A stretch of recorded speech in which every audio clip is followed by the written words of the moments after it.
വചനം പറയുന്ന കാര്യമാണല്ലോ. ഒരു ക്ലാസ് മുറി, അതിനകത്ത് ടീച്ചറ് ഇസഹാക്കിൻ്റെ ബലിയെക്കുറിച്ച് കുഞ്ഞുങ്ങളോട് പറഞ്ഞു കൊടുക്കുന്നുണ്ട്. ബോബിയച്ചൻ്റെ പുസ്തകത്തിൽ വായിച്ച കഥകളിൽ ഏറ്റവും ആദ്യം ഉള്ളിൽ തറച്ചൊരു കഥയാണത്. അബ്രഹാം കുഞ്ഞിനെയും കൊണ്ട് ഇസഹാക്കിനെയും കൊണ്ട് ബലിയർപ്പിക്കാൻ പോകുന്നു. ചോദിക്കുന്നുണ്ട്, ഇസഹാക്ക് എവിടെ, കുഞ്ഞാടെവിടെ നമുക്ക് കൊല്ലാനായിട്ടുള്ള ബലിയർപ്പിക്കാനുള്ള? അബ്രഹാം പറയുന്നുണ്ട്, കുഞ്ഞാടിനെ ദൈവം തരുമോനെ. എന്നിട്ട് അവിടെ ചെന്നിട്ട് സ്വന്തം മകനെ ഇങ്ങനെ ബലിക്കുഞ്ഞാടാക്കി മാറ്റി കൈ രണ്ടും കെട്ടി വിറകിൻ്റെ മുകളിൽ വെച്ച് കത്തിയെടുത്ത് അബ്രഹാം ഇസഹാക്കിനെ കൊല്ലാൻ പോകുന്ന രംഗങ്ങൾ ഓരോന്നും പറഞ്ഞുകൊണ്ടിരിക്കുമ്പോൾ കുഞ്ഞുങ്ങളുടെ മുഖത്ത് മാറി വരുന്ന ഭയപ്പാടിൻ്റെ രംഗങ്ങളുണ്ട്.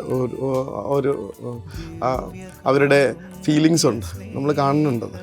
ഇങ്ങനെ ടീച്ചർ പറഞ്ഞുകൊണ്ടിരിക്കുമ്പോൾ ഇവരുടെ മുഖത്ത് മിന്നിമായുന്ന ഭാവം ഭയത്തിൻ്റെതാണ്.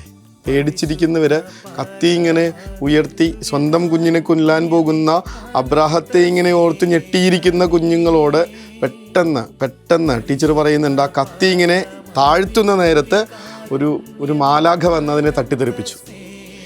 ഈ കുഞ്ഞുങ്ങൾക്കുണ്ടായിരുന്നൊരു ആശ്വാസമുണ്ട്. അവരെല്ലാവരും ഇങ്ങനെ ദീർഘനിശ്വാസം വിടുന്നുണ്ട്.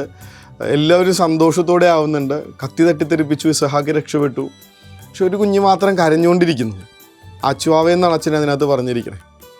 ടീച്ചർ ചോദിക്കുന്നുണ്ട് ഈ കുഞ്ഞിനെ ചേർത്ത് പിടിച്ചിട്ട്, മോളെന്തിനാ കരയണേ? ഇസഹാക്ക് രക്ഷപ്പെട്ടില്ലേ, മാലാഖ വന്നില്ലേ? കുഞ്ഞ് തിരിച്ചു ചോദിക്കുന്ന ചോദ്യം ഇതാണ്, ടീച്ചറെ, ആ മാലാഖയെ എങ്ങാനും ഇച്ചിരി വൈകിയിരുന്നെങ്കിൽ ഇസഹാക്ക് മരിച്ചു പോകില്ലായിരുന്നു. ഇങ്ങനെ തേങ്ങിക്കരഞ്ഞുകൊണ്ടിരിക്കുകയാണ് കുഞ്ഞുങ്ങളുടെ മനസ്സ്, ഇങ്ങനെ തേങ്ങിക്കരഞ്ഞുകൊണ്ടിരിക്കുക. ആ മാലാഖയെ എങ്ങാനും ഇച്ചിരി വൈകിയിരുന്നെങ്കിൽ ഇസഹാക്ക് മരിച്ചു പോകുമായിരുന്നല്ലോ.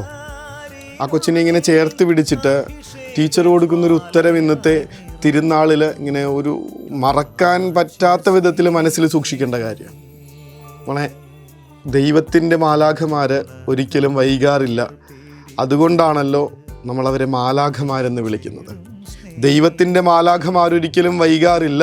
അതുകൊണ്ടാണല്ലോ നമ്മളവരെ മാലാഖമാരെന്ന് വിളിക്കുന്നത്. സംരക്ഷണ പുതപ്പ് കണക്ക് സ്വർഗം നൽകുന്ന മാലാഖച്ചിറകുകളുടെ ഈ ഒരു അഭയത്തിൻ കീഴിൽ നമ്മൾ എത്ര കാലമായി ജീവിക്കാൻ തുടങ്ങിയിട്ടെന്ന് വല്ല നിശ്ചയമുണ്ടോ? ജനിച്ചെന്ന് മുതൽ